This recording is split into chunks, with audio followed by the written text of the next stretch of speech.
চাই সংসাৰ উপভোগ কৰক, জীৱন মুক্ত হৈ থাকিব, যেতিয়া মন যায় ভগৱানৰ ওচৰলৈ যাব পাৰিব। এতিয়া যদি পাখি লগাই খায়, তেতিয়া পাখি লাগি ধৰিলে মৰিব। এতিয়া পাখি দুখন কি প্ৰভু? এতিয়া সেইটোৱে ডাঙৰ কথা। এতিয়া পাখি দুখন কি বাৰু? এতিয়া পাখিটো বচাই গুৰ খাবলৈ কলো, এতিয়া পাখি দুখন কি? ভগৱত গীতাই কৈছে পাখি বচাই গুৰ খাব। অৰ্জুন কৰ্মণ্যবাধিকাৰস্তে মা ফলেষু কদাচন। কৰ্মৰ ফলত পাখি লগাই নিদিব, আশা আৰু আকাংক্ষাৰে। অৰ্থাৎ এই পাখি দুখন কি? এখন হ'ল জ্ঞানৰ পাখি, এখন বৈৰাগ্যৰ পাখি। জ্ঞানৰ দ্বাৰা জানক, জ্ঞানৰ দ্বাৰা বুজক সংসাৰ কি, পত্নী কি, পুত্ৰ কি, ভোগ কি, ঘৰ কি, ঐশ্বৰ্য কি, জন্ম কি, মৃত্যু কি, জীৱনৰ উদ্দেশ্য কি, এইবোৰ বুজক।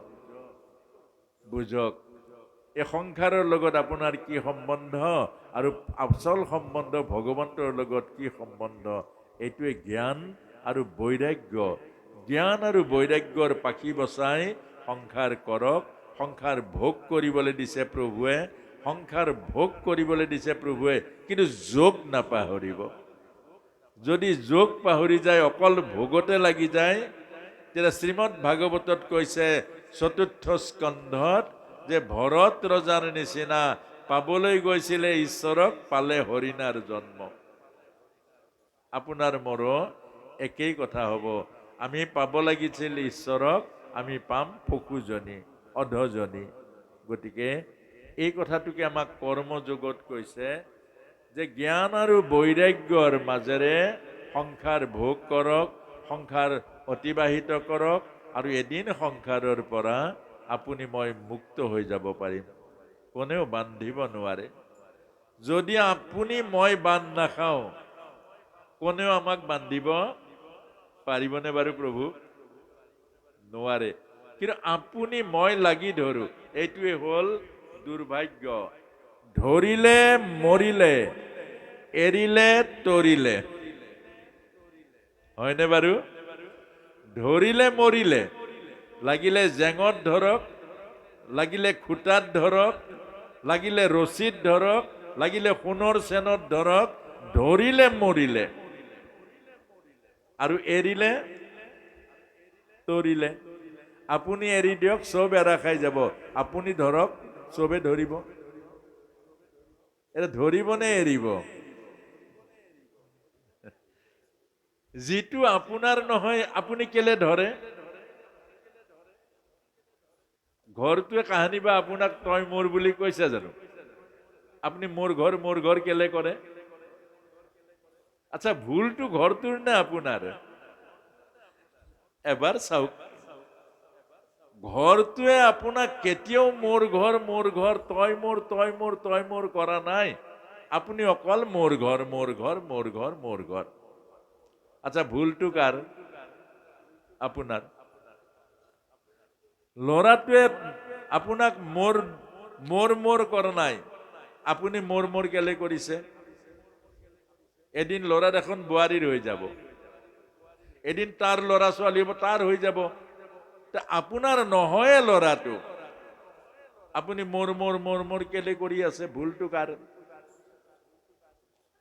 ছোৱালীজনী জন্ম দিছে, ডাঙৰ দীঘল কৰিছে, বিয়া দিব লাগিব নালাগিব? আমাৰ গোসানী আইসকলক কৈছে লাগিব নালাগিব? আকৌ মোৰ ছোৱালী কেৰি থাকে। আকৌ মোৰ কেলে কৰে? বিয়া দিয়াৰ পাছতো মোৰ বিয়া দিয়াৰ পাছতো মোবাইল লগাই সেইফালে কেলে? মোৰ আসক্তিটো ইমান বেছি কেলে? আপুনি নাজানে নেকি যে বিয়া দিব লাগিব তাইক? তাই এদিন আনৰ হৈ যাব, তাই গিৰিয়েকৰ হৈ যাব, তাই সেইখন ঘৰৰ হৈ যাব। আপুনি ঘৰত এখন বিয়া দি দিলে, সম্প্ৰদান দি দিলে, সম্পূৰ্ণ স্বত্ব এৰি দিলে, আৰু এৰি দিয়াৰ পাছত আকৌ কেলে ধৰি থাকে ৰছী লগাই? কওক। আপুনি বিয়া দিলে, সম্প্ৰদান দিলে, তাইক বুজাই দিলে, সেইখন মা আজিৰ পৰা তোৰ সেইখন ঘৰ, ইমান দিন আমি পোহপাল দিলো, তোক ডাঙৰ দীঘল কৰিলোঁ, আজি তোৰ নিজৰ ঘৰলৈ পঠিয়ালোঁ, সেইখন ঘৰে তোৰ আপোন, সেইখন ঘৰ তই আপোন কৰি ল'বি, সেইখন ঘৰেই তোৰ জীৱনৰ সুখ দিব, শান্তি পাব লাগিব, সেইখন ঘৰ নিজৰ। সিমানটো কোৱাৰ পাছতো আকৌ যাই পোৱাই নাই, ফোন লগালে হেল্ল', মাকজনী বৰ ভাল নহয়, নন্দেকজনী আৰু বেয়া, ভায়েকটো বেছি চল নিদিবি, এইবোৰ কেলে আকৌ?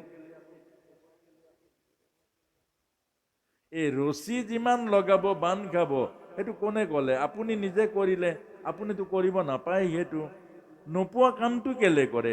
এজনী ছোৱালী দিলে, তাই এখন নতুন ঘৰ বনাব, তাইৰ সেইখন ঘৰ আপোন, আৰু আপুনি তাত হস্তক্ষেপ কৰি আপুনি তাইৰ ঘৰখন কেলে ভাঙে?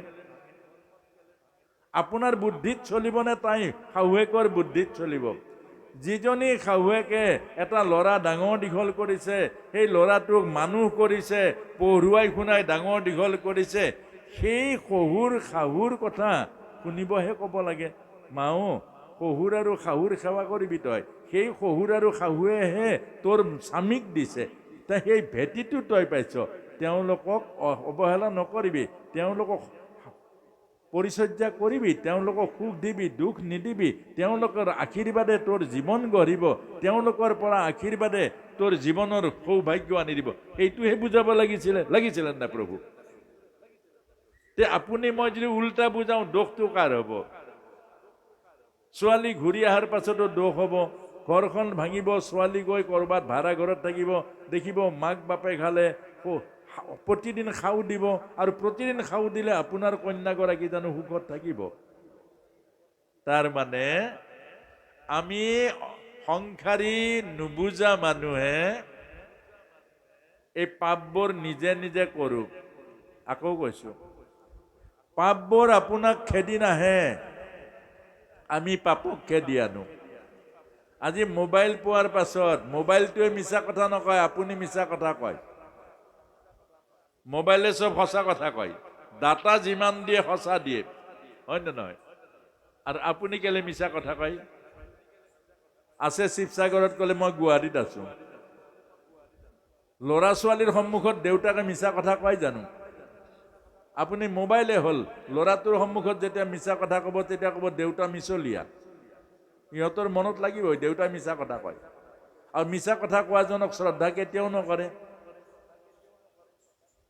হয় নে নহয়?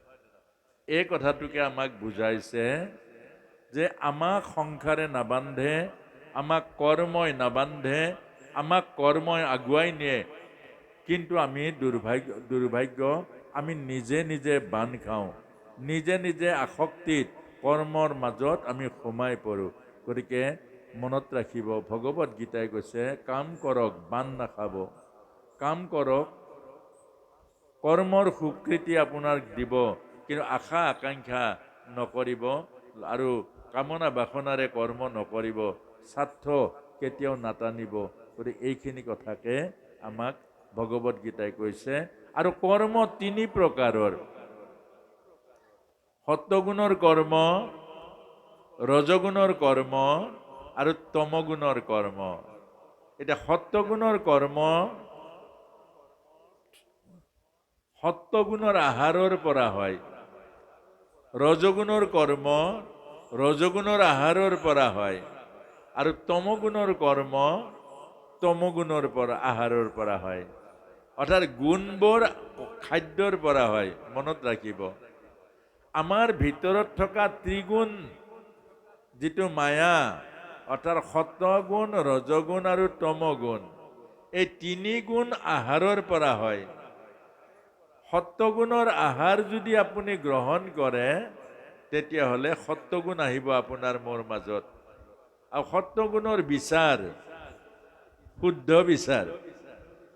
আৰু যদি ৰজগুণৰ আহাৰ বেছি খায়, তেতিয়াহ'লে ৰজগুণ আহিব। ৰজগুণৰ আহাৰ হ'ল অহংকাৰী, দম্ভ, স্বাৰ্থযুক্ত। আৰু তমগুণৰ আহাৰ যদি বেছি খায়, হিংসা আৰু কপটতা আহিব। তেতিয়া প্ৰতিটো কৰ্ম হিংসাযুক্ত হ'ব। গতিকে আমাক কৈছে, হে অৰ্জুন, আহাৰ সত্য শুদ্ধ কৰে, গতিকে শুদ্ধ আহাৰ খাবা, শুদ্ধ মন আৰু ভাৱৰ অধিকাৰী হবা। যেতিয়ালৈকে শুদ্ধ আহাৰ গ্ৰহণ কৰিবা, মন আৰু ভাৱনা শুদ্ধ হ'ব, আৰু শুদ্ধ চিন্তা, শুদ্ধ বিচাৰ আৰু হৃদয় পবিত্ৰ হ'ব। আৰু যদি ৰজগুণৰ আহাৰ বেছি খোৱা, তেতিয়াহ'লে ৰাগাত্মক হ'ব, দম্ভ আৰু অহংকাৰ তোমাৰ ভিতৰত প্ৰৱেশ কৰিব। গতিকে ৰজগুণৰ আহাৰ বেছি নাখাবা, সত্য প্ৰধান কৰিবা। আৰু যদি তমগুণৰ আহাৰ খোৱা, তেতিয়াহ'লে হিংসা আৰু কপটতা আহিব। আপোনালোকে চাবচোন, এক শ্ৰেণীৰ মানুহ, কোনোবাই গাড়ী এখন কিনিলে তাত গৈ ভাল হৈছে বুলি ক'ব, কিন্তু আনৰ আগত গাই ফুৰিব, 2 নম্বৰী কৰি কিনি আনিলে। আকৌ তেওঁ ভগৱানৰ ওচৰলৈ, ইহঁতৰ গাড়ীখন এক্সিডেণ্ট হওক। কেলে? অৰ্থাৎ তেওঁৰ মানসিক অৱস্থাটো তেনেকুৱা। আৰু সত্যগুণৰ জনৰ কি ক'ব? সত্যগুণৰ জনে গাড়ীখন কিনা দেখিলে ফূৰ্তি কৰিব, বা বৰ ভাল কাম কৰিলে, আমাৰ গাঁৱত গাড়ীয়ে নাছিলে, ইমান ভাল কাম কৰিলে। সেইজনক গৈ বহুত প্ৰশংসা কৰিব, ভাই তুমি গাড়ীখন আনি বহুত ভাল কৰিলা, আমাৰ গাঁৱত গাড়ী নাই, কেতিয়াবা বিপদে আপদে অন্তত গাড়ীখন আমি পাম। আৰু অন্তত তুমি যেতিয়া গাড়ী আমাৰ গাঁৱত সোমালা, আমাৰ গাঁৱৰ কোনোবাটো ল'ৰাই আকৌ গাড়ী কিনিব। কেলে? প্ৰেৰণা পাব যে অমুকে যেতিয়া গাড়ী কিনিলে, যে ময়ো এখন কিনিম। এইটো সত্যগুণৰ চিন্তা আৰু ৰজগুণৰ চিন্তা আৰু তমগুণৰ চিন্তা। সেইকাৰণে আইমাতৃসকলক জনাইছে ভগৱত গীতাই, তমগুণৰ আহাৰ ল'ৰা ছোৱালীক নোখোৱাব। তমগুণৰ আহাৰে হিংসা আনে আৰু জড়তা আনে, কৰ্ম বিমুখ কৰে। গতিকে তমগুণৰ আহাৰ নোখাব। আৰু ৰজগুণৰ আহাৰটো কম খুৱাব, সত্যগুণৰ আহাৰ বেছি খুৱাব। আপোনালোকে মাছ মাংস খাই যেতিয়া, ভগৱত গীতাই বাধা দিয়া নাই, খাওক, কিন্তু নিয়ন্ত্ৰণত খাওক। অৰ্থাৎ নিয়ন্ত্ৰণৰ মাজেৰে খাওক। যেনেকৈ গাড়ীত ব্ৰেক দিছে, জিভাতো ব্ৰেক লগাওক। কিন্তু বহুত মানুহৰ জিভাত ব্ৰেক নাই, খালী ভাত খাবই নোৱাৰে। সেইটো নাই কোৱা। আপোনাৰ ব্ৰেক ফেইল হৈ যাব, কৰবাত গৈ খুন্দা মাৰিব। কেনেকে খুন্দা মাৰিব? অন্তিমত আপোনাৰ ভগৱানৰ নাম ল'ব লাগে, ভগৱানৰ নাম নাহিব, মাংসৰ জোল বিচাৰিব, পাছত বাঘ আৰু সিংহ হৈ যাব। যদি আপুনি কাৰোবাক অত্যন্ত বেয়া পায়, হিংসা বাঢ়ি যায়, তেতিয়া অন্তিমত যদি কাৰোবাৰ প্ৰতি হিংসা আহে, তেতিয়া আপুনি পাছৰ জন্ম কুকুৰ নহলে সাপ হ'ব। কেলে? অন্তিমত চবে মাত লগাব যায় নে নাযায়? বিচনাত পৰি থাকিলে খবৰ ল'বলৈ যায় নে নাযায়? আপুনি অত্যন্ত বেয়া পোৱা মানুহ এজনো যাব, আৰু সেই বেয়া পোৱা মানুহজন আগত ওলালে আপোনাৰ মনটো প্ৰতিহিংসাত, তাৰ প্ৰতি বেয়া ভাৱ আহিব। আৰু সেই বেয়া ভাৱত যদি আপোনাৰ প্ৰাণবায়ু গুচি যায়, পাছৰ জন্ম আপুনি কুকুৰ হ'ব। এইকাৰণে কুকুৰবিলাকে এনে কাজিয়া কৰি ফুৰে, কিবা শত্ৰু আছে জানো? এই আগৰ জন্মৰ প্ৰতিহিংসাত যাৰ প্ৰাণ যায়, পাছৰ জন্ম কুকুৰ হয়। এইটোৱে ভগৱত গীতাত কৈছে, ইয়ং ইয়ং বাপি স্মৰণ ভাৱন তেজ্য তেন্তে কলেবৰম তম তমেব ইতি কন্তেয় সদা তদ্ভাৱ ভাবিতাহ। অন্তিমত যিটো ভাৱনা আহে, সেই ভাৱনাই আপোনাক নতুন জন্ম দিয়ে। অৰ্থাৎ এইটো ভাগৱততো কৈছে, এই ভৰত ৰজাৰ অন্তিমত হৰিণাৰ ভাৱনাত নমৰিলে জানো? হৰিণাৰ চিন্তাত মৰাৰ কাৰণে পাছৰ জন্ম হৰিণা হ'ল। পুৰঞ্জন ৰজা ভাগৱতত কৈছে, তিৰতাৰ চিন্তাত মৰাৰ কাৰণে পাছৰ জন্ম নাৰী জীৱন লাভ কৰিলে। সেইকাৰণে আপোনাক মোক সাৱধান কৰি দিছে যে আমি তমগুণটো আনিবৰ কাৰণে ল'ৰা ছোৱালীক তমগুণৰ খাদ্য নোখোৱাব। তমগুণ মানে উচ্ছিষ্ট, বাঁহী, আগা দিনাই বনাই থোৱা, কাৰোবাৰ জোঠা। বহুতে এটা কাম কৰে আকৌ, সেইটো ক'বলৈও ভাল নালাগে, সকামলৈ যায়, খোলত দৈ গাখীৰ আৰু কোমল চাউল দিয়ে, আধা তাত খায়, আধা ল'ৰা ছোৱালীলৈ লৈ আনে। সেইটো নহয়, আধা খোৱা বস্তু কেতিয়াও নানিব, উচ্ছিষ্ট হ'ল তমগুণৰ। নিজে অকমান বেলেগ এটা পাত্ৰলৈ খাব আৰু বাকীখিনি সুন্দৰকে আনিব। এতিয়া বহুতে কি কৰে, প্ৰসাদ দিলে সকামত তাৰ ওপৰতে খালে আৰু এই জুঠা প্ৰসাদখিনি ঘৰলৈ লৈ আনে আৰু সেই প্ৰসাদখিনি প্ৰসাদ ভাৱনাৰে ঘৰত যদি আৰু কোনোবা আলহীও থাকে তাৰ প্ৰসাদ তেওঁলোককো দিয়ে। পাপ লাগিব নালাগিব? পাপ লাগিব নাই প্ৰভু? আপুনিও জানে যে মই এই প্ৰসাদটো যদি জুঠা কৰি লৈ যাওঁ আমাৰ ঘৰত চবে খাব আৰু যদি কোনোবা আলহী এজনো থাকে প্ৰসাদ ভাৱনাৰে দিব, দিব নিদিব? দিব নে নিদিব? বিনিময়ত পাপ হ'ব নে নহ'ব? অৰ্থাৎ আমাক এইটোৱে কৈছে যে আমাক ভগৱানে মানুহ জন্ম দিছে, জ্ঞান দিছে, বুদ্ধি দিছে, বিবেক দিছে। এতিয়া জ্ঞান বুদ্ধি আৰু বিবেকেৰে যদি আমি পৰিচালিত নহওঁ, আমি যদি আনকনচিয়াছ, অচেতনৰ নিচিনা আমি কামবোৰ কৰোঁ, তাৰ পৰা আমাৰ পুণ্যটো নাহে, পাপটো আহিব আৰু তাৰ পৰাই আমাৰ পাপ হয়। আৰু পাপবোৰ কি? দুটা পাপ আছে, এটা দেহৰ পাপ, এটা হ'ল আধ্যাত্ম জীৱনৰ পাপ। দেহৰ পাপটো ক'ৰ পৰা হয়? অখাদ্যৰ পৰা হয়। আপুনি খাব লাগে এতিয়া অন্ন, এইখিনি অন্ন খোৱা সময়, আপুনি খাইছে বেলেগ চানা ভাজা, ৰুটি ভাজি, সেইটো পাপ। অৰ্থাৎ আপুনি খাব নালাগে এতিয়া, কিন্তু আপুনি খাই দিলে পাপ। পাপৰ ফল কি? গেষ্ট্ৰিক। পাপৰ ফল গেষ্ট্ৰিক হ'ব নাই প্ৰভু? খাব লাগে ভাত 12টা বজাত, আপুনি তেতিয়া আৰু চাহ আৰু কিবা এটা খাইছে। ৰাতি 10টা বজাত খাব লাগে আপুনি অন্ন, আপুনি সেই অন্ন খাইছে ৰাতি 2টা বজাত, পাপ হ'ব? এইটো পাপ। আৰু তাৰ বিনিময়ত আপোনাৰ শাৰীৰিক বেমাৰ হ'ব। এতিয়া মানসিক বেমাৰ কেনেকে হ'ব? আধ্যাত্মিক বেমাৰ। পাকঘৰত চেনিৰ বয়ামটো কোনোবা আপোনাৰ ল'ৰাটোৱে চেনি উলিয়ালে, আপোনাৰ শিশুটোৱে, পাকঘৰতো আপোনাৰ নিয়ন্ত্ৰণ নাই, চব সোমাব পাৰে, আপুনিতো পাকঘৰত কোন কোন সোমাইছে গম নাপায়। চেনিৰ বয়ামৰ পৰা আপোনাৰ নাতিটোৱে চেনি উলিয়ালে, তাৰ জুঠা চাহত গুলিলে, চামুচখনেৰে আৰু চেনি আনিলে, খাই চালে চেনি নাই হোৱা, আকৌ লৈ আনিলে, আকৌ চেনিৰ বয়ামটো জুঠা কৰি দিলে। আৰু সেই জুঠা চেনি যদি কোনোবা ভকতক খুৱায়, সেই জুঠা চেনি যদি কোনোবা অতিথিক খুৱায়, আপোনাৰ আধ্যাত্মিক পাপ হ'ব। আধ্যাত্মিক পাপ মানে আপোনাৰ ভক্তি হেৰাই যাব। আপোনাৰ নিজে ক'বলৈ আৰম্ভ কৰিব, এই ভগৱান চগৱান নাই দেই, এই ধৰ্ম চৰ্ম কোনো নাই।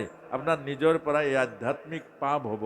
আৰু আধ্যাত্মিক পাপ যেতিয়া হ'ব, আপুনি নিজে নিজে ঈশ্বৰৰ পৰা আঁতৰি যাব, আপুনি মনত ঈশ্বৰ বিমুখ হৈ যাব। সেইকাৰণে আমাৰ দুটা পাপ, কৰ্মৰ পাপ, এটা হ'ল শাৰীৰিক পাপ, শাৰীৰিক পাপৰ বেমাৰ, এইটো অলপ ভাল, আৰু এটা হ'ল আধ্যাত্মিক পাপ। আধ্যাত্মিক পাপে ঈশ্বৰৰ পৰা আঁতৰাই দিয়ে। গতিকে এইখিনিকে আমাক কৰ্ম যোগ কৈছে। এতিয়া কাম ভগৱানৰ লগত যোগ হৈ কৰক, সেই কৰ্মই ভগৱানৰ প্ৰিয় পাত্ৰ কৰিব। অৰ্থাৎ এই গোটেই সংসাৰখন ভগৱানৰ।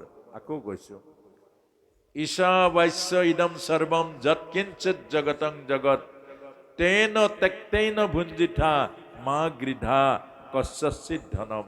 অৰ্থাৎ এই অনন্ত কোটি ব্ৰহ্মাণ্ডৰ যিখন সৃষ্টি, ইয়াৰ মালিক হ'ল ভগৱান। আমি মাত্ৰ সেৱক। সৃষ্টি ভগৱান মানে আমিও ভগৱানৰ। ধৰিব পাৰিছেনে? সমগ্ৰ সৃষ্টি যেতিয়া ভগৱানৰ, আমিও সৃষ্টিৰ মাজৰে এজন, গতিকে আমিও ভগৱানৰ। গতিকে ভগৱানত অৰ্পণ কৰি কৰ্ম কৰক, সেই কৰ্মই আপোনাক স্বীকৃতি দিব। আৰু ভগৱানক বাদ দি যদি কৰ্ম কৰক, সেই কৰ্মই আপোনাক বান্ধিব। ধৰিব পাৰিছেনে? আজি মই গীতাৰ ব্যাখ্যা কৰিছোঁ, এইটো মই কৰিছোঁ জানো? তেতিয়া সমস্ত পাপ পুণ্য মোলে আহিব। এইটো মোক ভগৱানে কৰোৱাইছে আৰু ইয়াৰ ফল মই ভগৱানক দিম। আপোনাক সবে কোনোবাই সেৱা কৰিব, কোনোবাই মৰম কৰিব, কোনোবাই প্ৰশংসা কৰিব, এই ল'লেই মই মৰিলোঁ। কোনোবাই মোক যদি প্ৰশংসা কৰিছে, বৰ সুন্দৰ কৰিছে, মই বাইপাছ কৰি দিব লাগিব। প্ৰভুৰ ইচ্ছা, প্ৰভুৱে কৰাইছে। কোন মই ল'লেই বন্দী হৈ গ'লোঁ। গতিকে সকলো ভগৱানত অৰ্পণ কৰি দিয়ক। আজি